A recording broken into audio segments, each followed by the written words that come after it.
This is the Fitzy and Whipper with Kate Ritchie podcast. We're back into the routine. And welcome back, everybody. I mean, the kids are going back to school probably at the end of this week or next week. But you know what? You've just got to get back into that routine. I actually sort of look forward to it. But then you just think back of some of the amazing stuff that you did over the holidays and over Christmas. And my wife and I, we do this every few years, but we have a trip away without the kids.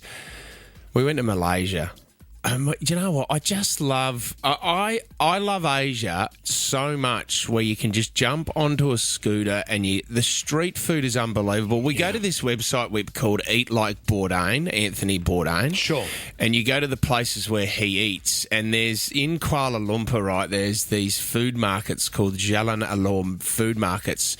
Mate, you would...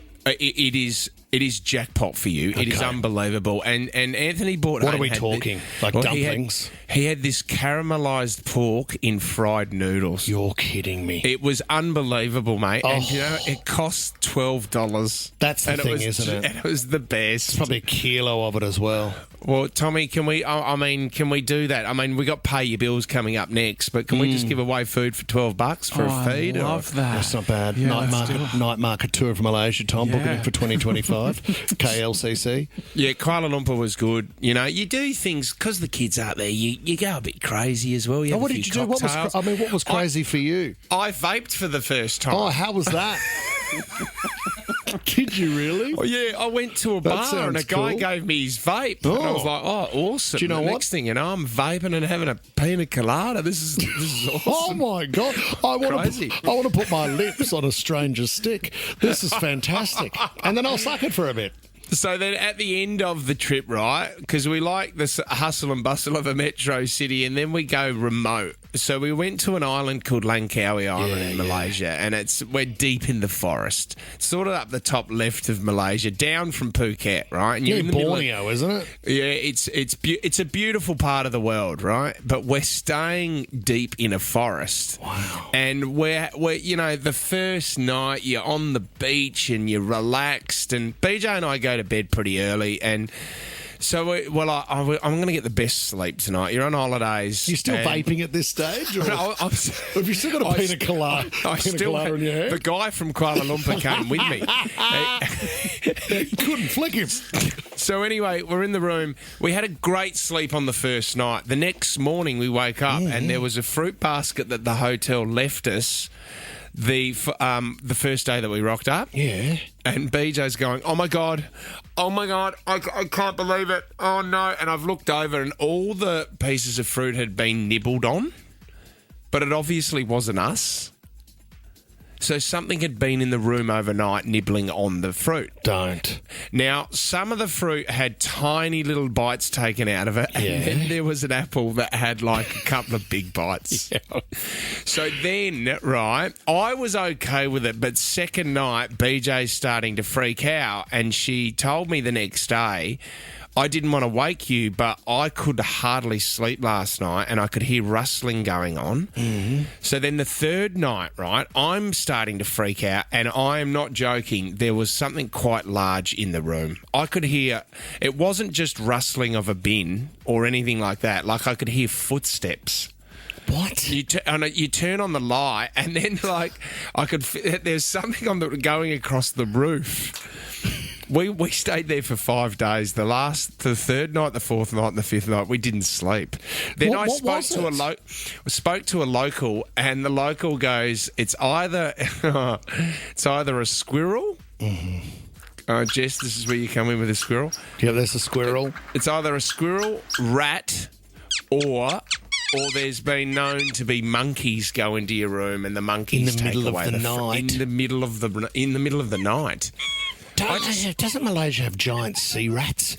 It probably came in off the beach, smelt the sweetness of the fruit, and wandered into your room. And there's nothing better than travelling and holidaying around the world. But what was in your room? It doesn't have to be an animal. Was there someone else that rocked up to your hotel room and was sleeping in your bed? But there was that moment when we checked out of the hotel, and I mean, it wasn't an amazing hotel, but when we checked out of the hotel, we brought it up, going rat, squirrel or monkey, and the woman laughed And she goes, well, we don't know. We don't know. Oh, you should We know. don't know. It could have been one of those. Could We have been don't all know. three. Tommy, what was the fruit like? Pretty good? Yeah, so delicious. The apple was my favourite. Thank you so That much. rat suit looked really good. Would have got sweaty, though. Where have you travelled around the world and what did you find in your room? I mean, if you've been to a few hostels back in the day, you might find someone else travelling next to you in your bed that you didn't know was there either. Rob in Newport, what did you find in your hotel room, Rob? Snake. Oh, you didn't, Rob. Where were you, mate? We're in Fiji, in like a little one of those thatched huts. And there's a snake curled up in the rafters because all the rafters are exposed. Rob. Dangerous snake, Rob. I mean, did you call the handler? We did, coral snake. Apparently they are quite dangerous, but their fangs are further down their throat, so you have to sort of almost stick your finger down their throat to get bitten, but they are venomous, yeah. Is that the black and white one, Rob? It is the black and white one. Well done, Whip. Welcome back, by the way, guys. Thanks, buddy. That's extremely venomous. Yes, nasty. But they sent someone up, climbed up, got it, ran out onto the beach, swung it round their head and threw it back in the water. Just a gentle relocation. Rob, please tell us that you got an upgrade. Did you get an upgrade? Better room? No, all the rooms on this island were the same, so no upgrade, but hit the buffet pretty big every morning. This was when I was like a teenager, and my parents weren't too impressed when they got the bill at the end of the week. But, Well done, Rob. Rob turned into the snake. Thanks, buddy. Love it. Nicola from Monavar, what did you find in your hotel room, Nicola? I found people. What do you mean? Well, it was almost people. We were in Vegas, and we were staying at the New York hotel, and we'd been going around all day, like walking around, because you know how you can't get into your room until about 3 o'clock in the afternoon. And we'd arrived at about 6, and we'd been walking the streets and looking at all the everything. Anyway, we got let into our room.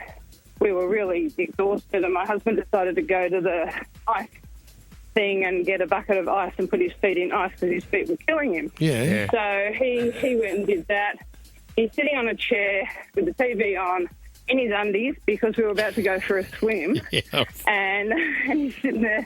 And then I could hear somebody rattling around with the door.